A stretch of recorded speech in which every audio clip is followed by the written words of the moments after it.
রাতের বেলা বিছানায় শুয়েছিল ইভা। গভীর ঘুম ঘুমাচ্ছিল ইভা, কিন্তু হঠাৎ করে এবার ঘুম ভেঙে গেল। ইভা ঘুম থেকে উঠে দেখতে পেল তার স্বামী বাহার বিছানায় নেই। রাত তখন বেজে গেছে 2টা। এত রাতে বাহার কোথায় যেতে পারে? ইভা ভাবলো মনে হয় ওয়াশরুমে গিয়েছে। তারপর ইভা বিছানা থেকে নেমে গিয়ে ওয়াশরুমের ভেতরে দরজা খুলে দেখতে পেল বাহার ওখানেও নেই। ইভা বলল, বাহার এত রাতে কোথায় গিয়েছে? ইভা ঘর থেকে বেরিয়ে গেল। এদিকে বাহার ভিডিও কলে মনির সাথে কথা বলছে। মনি আর বাহার একই অফিসে চাকরি করত। সেই সুযোগে দুজনের সাথে ভালো সম্পর্ক হয়েছে। এদের ভেতর সবসময় কথা হতো। রাতের বেলা ইভার কারণে বাহিরে এসে কথা বলতে হতো। মনি বাহারকে বলল, তোমার বউ এখন কি করছে?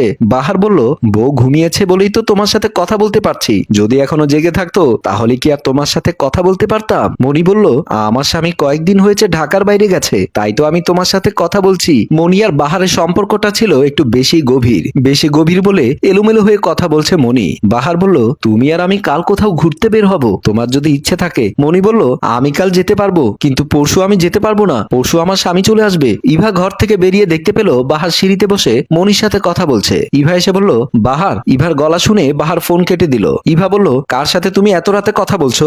বাহার বলল, অফিস থেকে জরুরি একটা ফোন এসেছিল, তার জন্য আমার কথা বলতে হলো। ইভা বলল, যদি অফিস থেকে ফোন আসতো তাহলে তুমি ঘরে বসে কথা বলতে পারতে, তোমার বাইরে আসতে হলো কেন?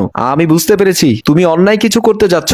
বাহার বলল, তুমি যদি কম কথা বলতে পারো তাহলে তোমার জন্যই ভালো। ইভা বলল, তুমি অন্যায় করবে আর আমি কম কথা বলে যাব? কালই আমি আমার বাবার বাড়ি চলে যাব। আমি তোমার সাথে সংসার করতে চাই না। বাহার বলল, তোমার যেতে হলে তুমি যেতে পারো, তবে আমাকে ডিভোর্স দিয়ে তারপর যাবে, আমি তার ব্যবস্থা করে দিচ্ছি। ইভা একটু মডার্ন মেয়ে ছিল, বাহারকে ভালোবেসে বিয়ে করেছিল। অল্পতে রেগে যেত ইভা। তাহলে কি এবার রাগের কারণে ইভাকে অনেক কিছু হারাতে হবে? ড্রয়িং রুমে বসে আছে মোমিন সাহেব। এমন সময় একটি ব্যাগ হাতে নিয়ে ইভা মোমিন সাহেবের পাশে গিয়ে বসলো। মোমিন সাহেব ইভাকে দেখে জিজ্ঞেস করলো, তুই হঠাৎ কাউকে কিছু না জানিয়ে আমাদের বাড়িতে চলে এলি? ইভা বলল, বাবার বাড়িতে যদি বলে আসতে হয় তাহলে বাবার বাড়িতে আর আসার আমার দরকার পড়বে না। মোমেন সাহেব বলল, এমন করে রেগে গিয়েছিস কেন? আমি তোকে এমন করে বলিনি।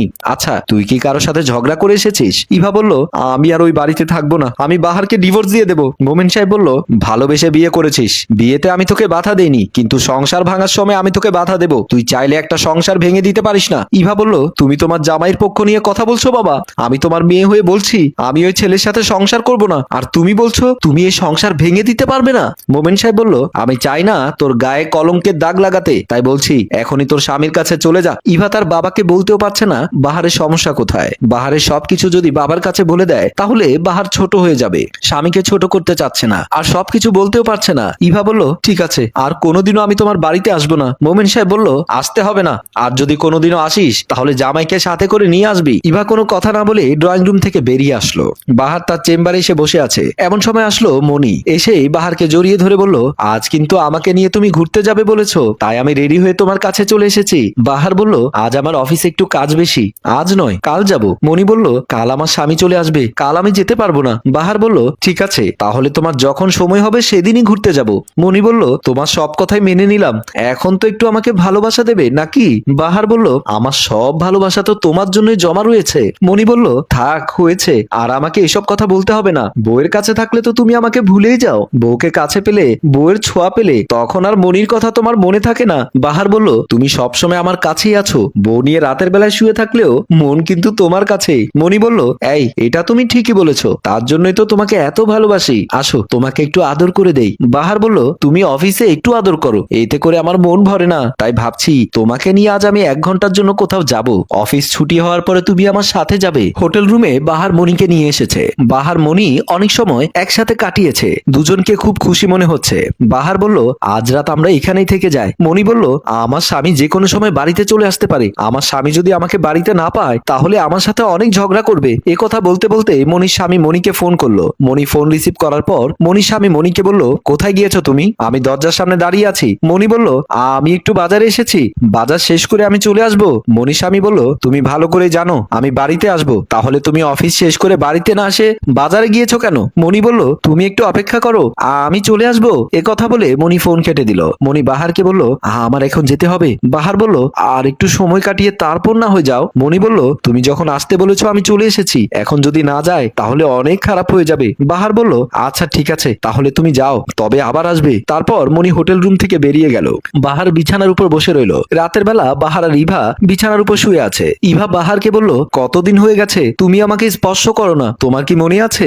বাহার বলল, মনে করিয়ে দিয়ে কি করবে, আমার সবকিছু মনে আছে। ইভা বলল, তোমার যদি সবকিছু মনে থাকে তাহলে আমার সাথে তুমি অন্যায় কেন করছো? আমি একজন মেয়ে মানুষ, আমারও ইচ্ছে করে স্বামীর ভালোবাসা পেতে। বাহার বলল, অফিসের কাজ শেষ করে আসার পর আমি একটু ক্লান্ত হয়ে যায়, তারপর আর তোমাকে সময় দিতে ইচ্ছে করে না। ইভা বলল, আজ তুমি আমাকে সময় দেবে, আসো আমাকে আদর করো। বাহার বলল, আমার ভালো লাগছে না, আমি এখন তোমাকে আদর করতে পারবো না। ইভা বলল, তোমাকে ভালো করে বলছি, এখনো সময় আছে, তুমি আমার সাথে একটু সময় দাও। বাহার বলল, তুমি তো বলেছো তুমি আমাকে ছেড়ে দেবে, তাহলে আমার কাছে সময় চাচ্ছ কেন? ইভা বলল, আমি বুঝতে পেরেছি তুমি আমার সাথে ভালো করে কথা বলবে না, আমি আর তোমার জন্য অপেক্ষা করব না। এ কথা বলেই বিছানা থেকে নেমে গেল ইভা। বাহার বিছানার উপর বসে রইল। ইভা সোফায় বসে নিলয়ের সাথে মোবাইলে ভিডিও কলে কথা বলছে। ইভা বলল, আমার স্বামীকে নিয়ে আমি অনেকটা ঝামেলায় আছি, আমার স্বামী আমার সাথে ভালো আচরণ করছে না। নিলয় বলল, তাহলে স্বামী সংসার করছিস কি করে? তাকে ছেড়ে দিয়ে চলে আয়। ইভা বলল, দরকার পড়লে তাই করব, আমি আমার স্বামীকে ছেড়ে দেব। এমন সময় বাহার এসে পড়ল। বাহার বলল, এই তুমি কি করছো? তুমি অন্য একটা ছেলের সাথে কথা বলছো? ইভা বলল, তুমি যদি তোমার কলিগের সাথে সম্পর্ক তৈরি করতে পারো তাহলে আমি একটা ছেলের সাথে ফোনে কথা কেন বলতে পারবো না? ইভার মুখে কলিগের সাথে সম্পর্কের কথা শুনে বাহার ভাবছে, এত কিছু ইভা জানলো কি করে? ইভা বলল, কি ভাবছো আমি এত কিছু জানলাম কি করে? আমি ভালোবেসে তোমাকে বিয়ে করেছিলাম, অনেক কষ্ট করেছি তোমার সংসারে এসে, কিন্তু আমি তোমাকে কখনো বলিনি ভালো কিছু চাই। এখন যখন তুমি টাকা ইনকাম করছো তাই বলে আমাকে ভুলে গিয়ে অন্য কারোর সাথে সম্পর্ক শুরু করে দিলে, কি করে পারলে এমন করতে?